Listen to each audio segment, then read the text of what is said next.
¿Qué tal, amigos? ¿Cómo están? Muy, pero muy buenas tardes. Espero se encuentren muy bien en sus hogares o desde donde nos estén sintonizando. Estamos en Corsis TV y este programa va a ser muy, muy especial. Yo soy Rodrigo Garza y me encuentro muy contento de que nos sintonicen el día de hoy porque vamos a hablar sobre temas financieros, sobre esa planeación financiera que deben de tener las organizaciones, las empresas y también a manera personal, a título personal. Es importante ponernos las pilas en cuestión de finanzas y conocer los básicos fundamentales para poder llevar a cabo una planeación financiera, ya sea de una organización o bien a título personal. Para esto vamos a tener un invitado de lujo el día de hoy, más adelante se los presentaremos y sin más preámbulos me gustaría que me acompañen a ver esta pequeña cápsula porque estuvimos en un evento muy, muy especial, un evento en San Reyes hace unos días, que fue el Open Finance, un evento que habla sobre todo lo más avanzado en temas de inteligencia artificial, chatbots, en temas de cobranza, en fin, una infinidad de pláticas las que pudimos escuchar en el Open Finance 2050 y acompáñenme a ver esta cápsula.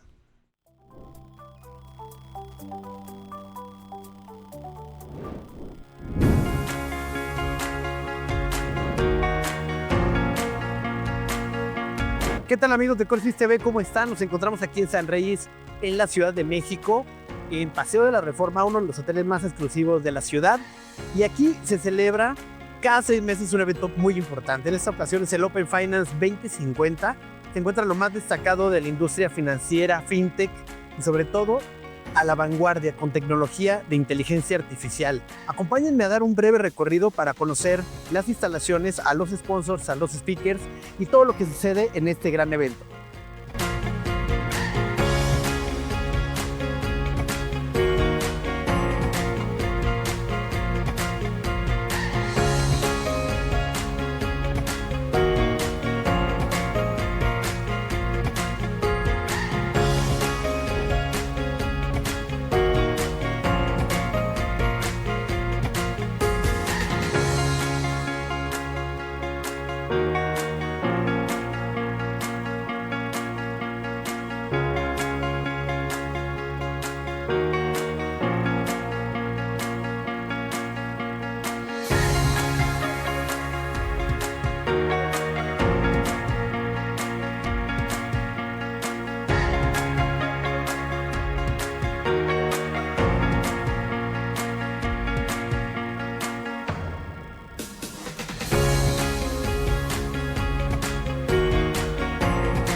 ¿Qué les pareció esta pequeña cápsula del Open Finance? La verdad, un evento impresionante, ya es su 7ª edición. Y bueno, cada año lo hacen mejor los señores de Finvero. Les mandamos un saludo y una felicitación. Y por supuesto a todos los organizadores y a todos los speakers que participaron en este evento, los felicitamos ampliamente y esperamos nos inviten a su próxima edición. Señores, sin más preámbulos, quiero que nos vayamos a escuchar esta semblanza del invitado del día de hoy y volvemos.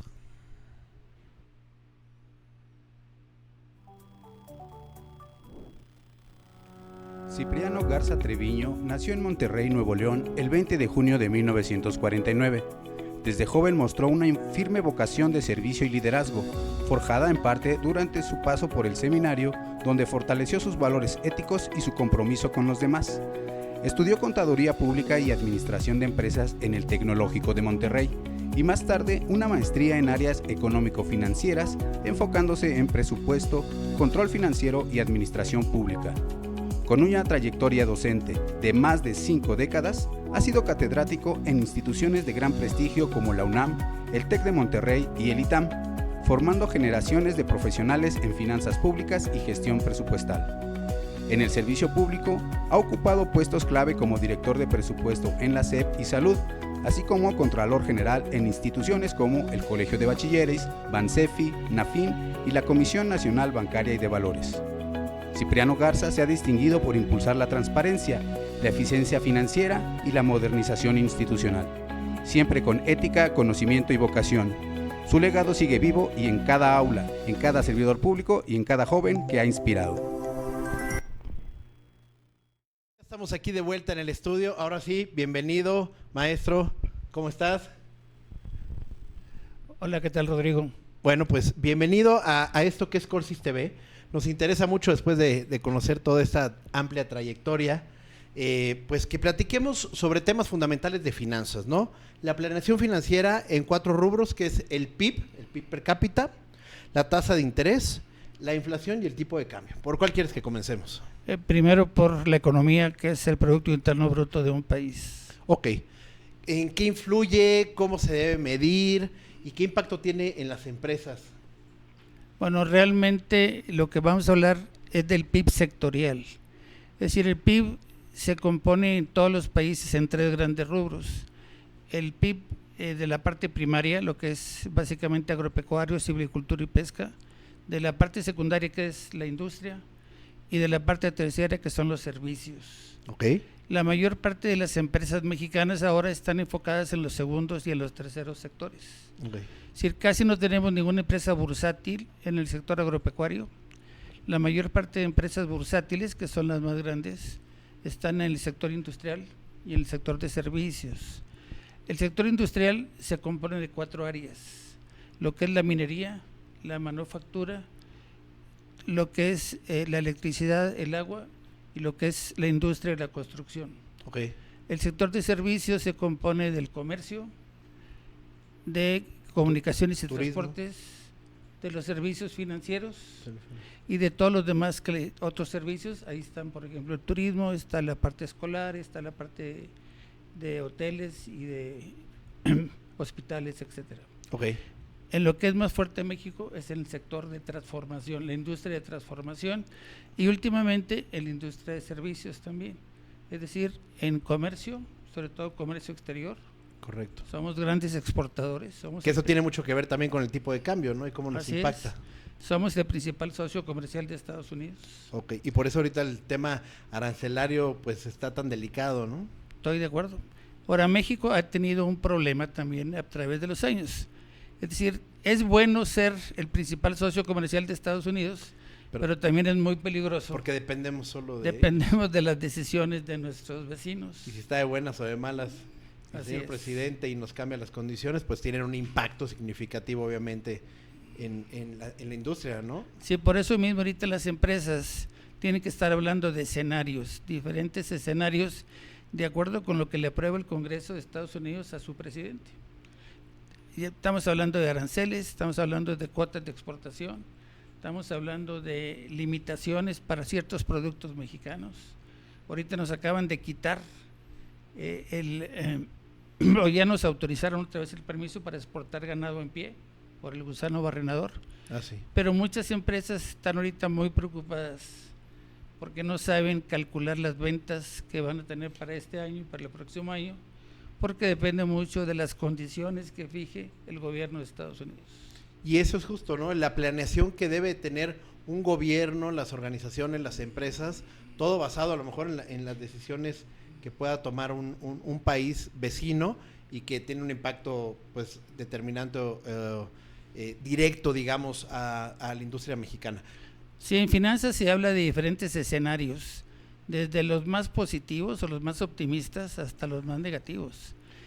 Hay muchas empresas que hacen diferentes estados pro forma, desde que baje la economía, o sea que el PIB se caiga a factores del 2-3%. Ahorita para este año se estima que el PIB va a crecer el 0.2%. Va a ser el crecimiento más bajo de todos los países de América Latina. ¿Con cuánto cerramos en el periodo de AMLO? En 0.8, muy bajo crecimiento. ¿Y en el gobierno previo? En el 2,5 más o menos. O sea, sí se ha venido una baja. Yo recuerdo en donde andábamos por el 3%, entonces luego 2,5% y ahorita andamos pegándole. Bueno, México siempre ha hablado, y lo hablaba también el expresidente, de cuando México crecía a niveles del 6%, con inflaciones menores al 3%. Estamos hablando de los años 60, de los años 70 del siglo pasado. ¿Y sí se lograban esos indicadores? Sí. En tiempo se le llamó el milagro mexicano. Ajá. Hubo 3 sexenios en el tiempo de los Adolfos, de López Mateos y de Ruiz Cortines y de Díaz Ordaz, que crecía México arriba del 6% cada año, con inflaciones menores al 3%. Pero luego llegaron 2 sexenios muy malos en la parte macroeconómica, que fueron los de Echeverría y los de López Portillo. Se siguió creciendo el 6%, pero la inflación llegó a ser superior al 100%, ¿no? Wow. Y es cuando tuvimos que devaluar el peso, le quitaron ceros al peso, ¿no? Ceros al peso. Y luego hubo un problema posterior. El López Portillo estatizó la banca y pues los funcionarios públicos no son buenos banqueros. Entonces entraron las casas de bolsa en lugar de los bancos y a final de cuentas la economía volvió otra vez a quebrar. Recuerden el famoso error de diciembre. Sí, famosísimo. Estamos hablando de 1994, el 20 de diciembre. Sí. Otra vez la economía sufrió otro lapsus muy, muy grande y duramos 3 años en volver otra vez a participar en los mercados financieros. Se cayó la bolsa de valores y los que tenían información privilegiada lograron sacar su dinero y los que no, pelas. Sí. Gracias a Dios, en el año 95 el tipo de cambio ya no lo deciden los políticos, no lo decide la Secretaría de Hacienda, lo decide el mercado. Así es. Y justamente hablando del mercado, es algo bien interesante que pues a todos los que en nuestro auditorio y a los que nos están viendo en casa, ¿cómo impacta el tipo de cambio justamente en esta parte, no? Bueno, nuestro expresidente solamente veía un factor todos los días, el tipo de cambio. Como había sido muy malo en los años 80 y 90, él todos los días veía en Bloomberg y en Reuters financiero cómo estaba el tipo de cambio. Y según él, si el tipo de cambio mejoraba la posición del peso en relación al dólar, la economía iba bien. Pero hay otros factores aparte del tipo de cambio, como estamos hablando del Producto Interno Bruto, como estamos hablando de la tasa de interés, como estamos hablando de la inflación, como estamos hablando del PIB per cápita. La población mexicana crece alrededor del 2% cada año.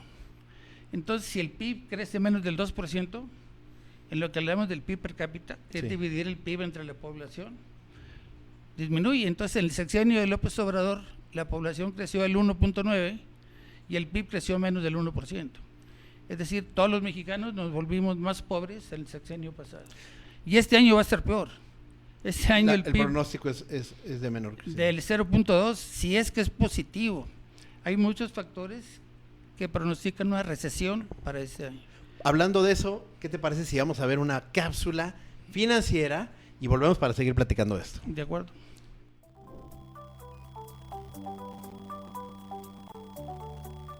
¿Sabes cómo manejar el proceso administrativo de tu personal sin volverte loco? Sabemos que muchas empresas pierden horas valiosas en papeleo, actualizaciones de ley, reportes, afiliaciones, incapacidades, liquidaciones, entre muchas otras. Y lo peor es que si todo sale mal pueden venir sanciones, errores en pagos o reclamo del personal. Todo esto afecta tu operación, tu tiempo y hasta tu reputación. En Grupo Alianza administramos todos esos procesos por ti. Deja lo administrativo en manos expertas. Escríbenos y enfócate en hacer crecer tu negocio.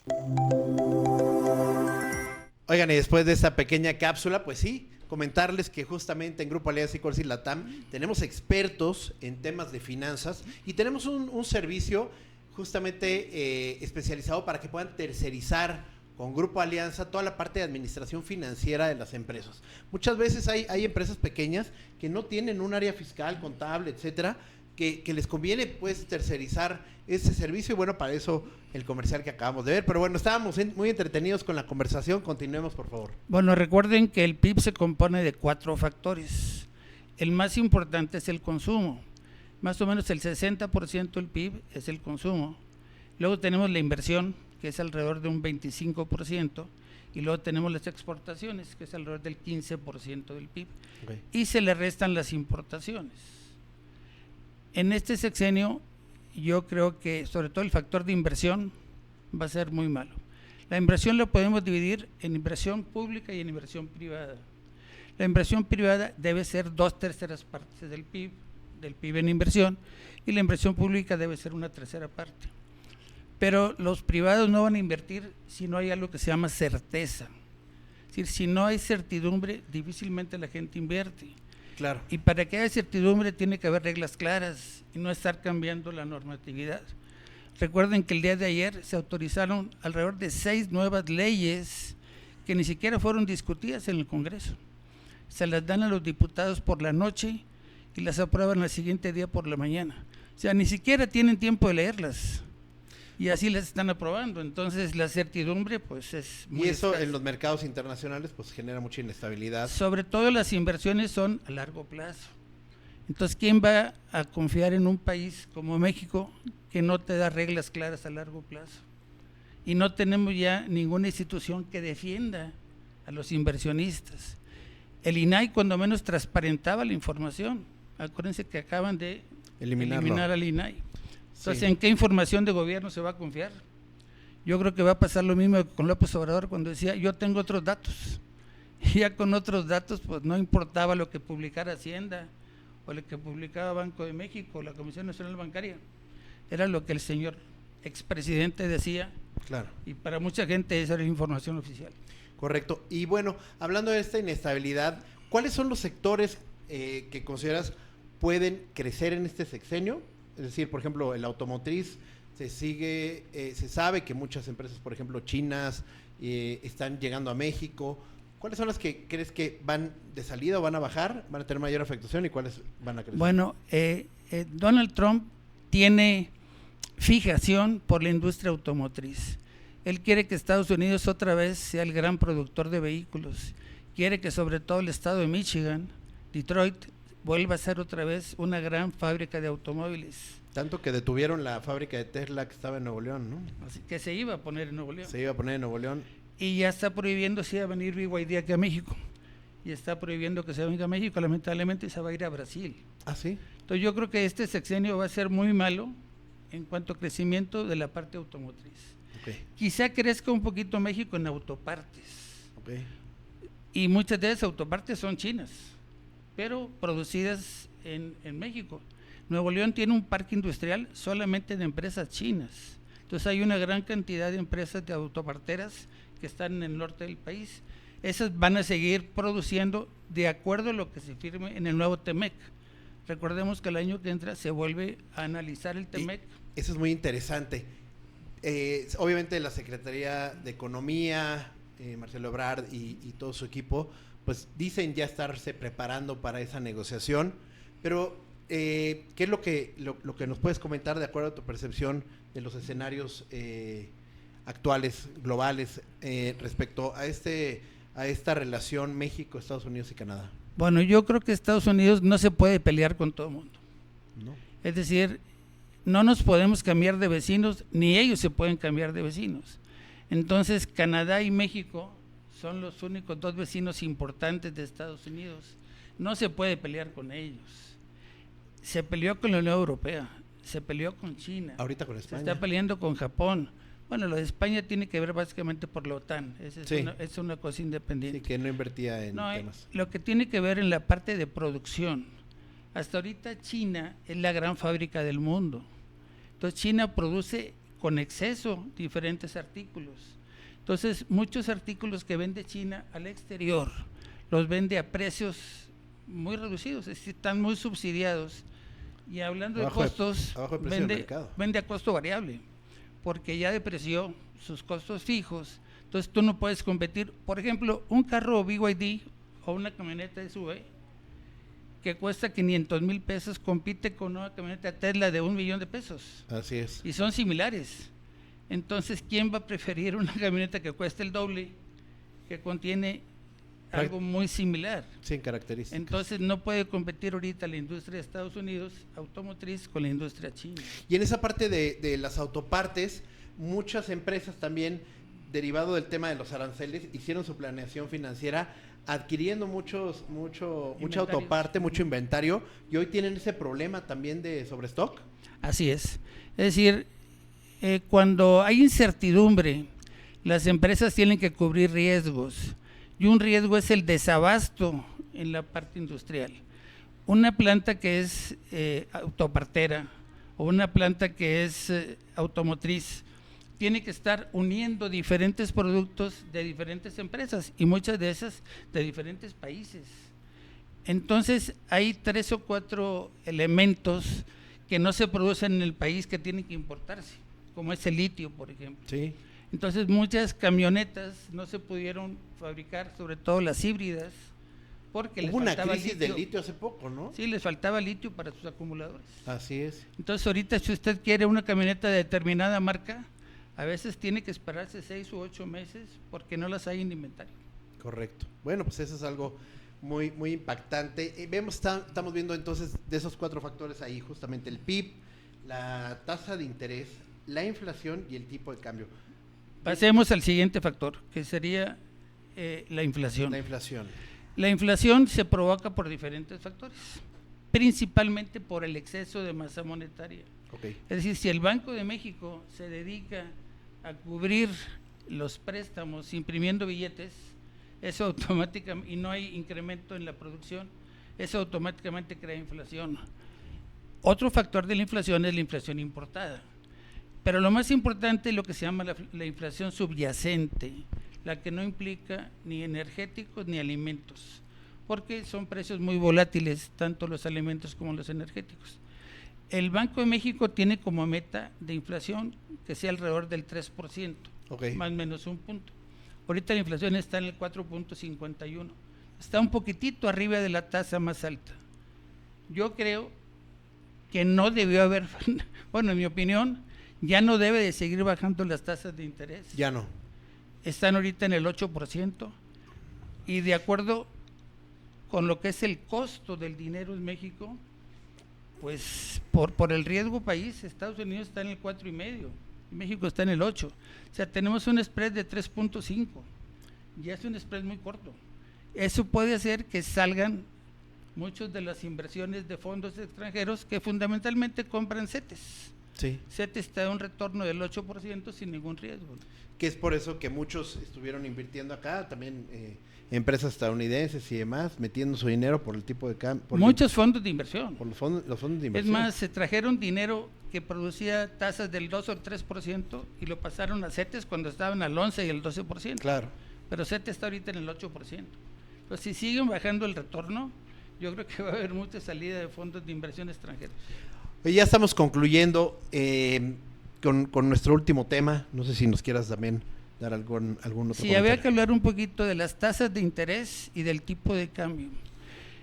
Las tasas de interés es el elemento más importante que tiene el Banco Central para bajar la inflación. ¿Cómo le hace? Bueno, la TIE un día, que es el factor al que presta el Banco Central a los bancos comerciales, tiene una tasa muy similar a los CETES a 28 días.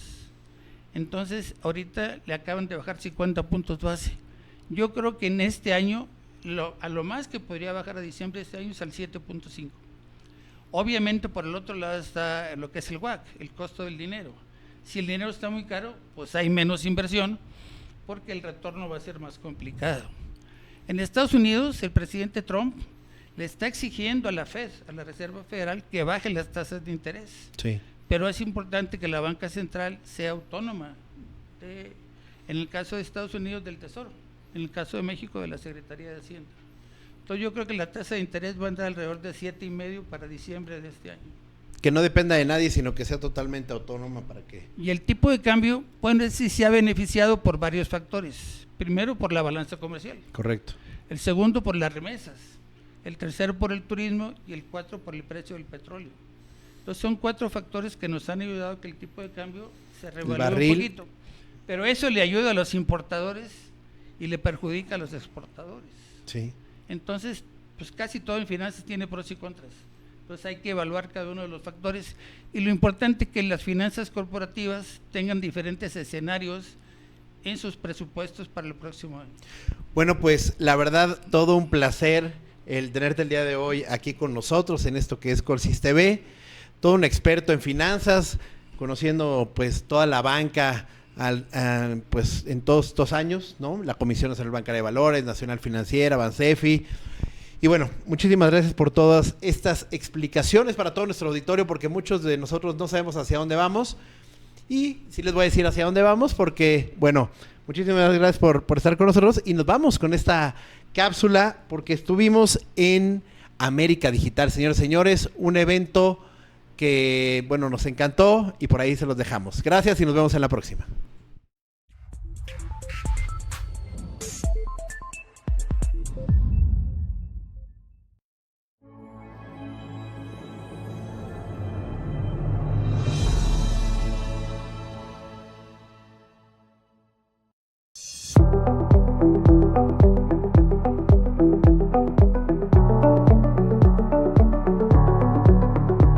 ¿Qué tal, amigos de Corsis TV? ¿Cómo están? Yo soy Rodrigo Garza. Nos encontramos aquí en el World Trade Center de la Ciudad de México y nos encontramos ni más ni menos que en América Digital. ¿Qué es América Digital? América Digital es el congreso más importante de tecnologías de información, en donde se encuentran las mejores marcas de prácticamente todo el mundo, las empresas tecnológicas más avanzadas en temas de chatbots, de inteligencia artificial, de temas de RPA, CRM. Señoras, señores, esto lo vivimos cada año aquí en la Ciudad de México con América Digital. Se viene la América Digital de Chile, luego el de Miami.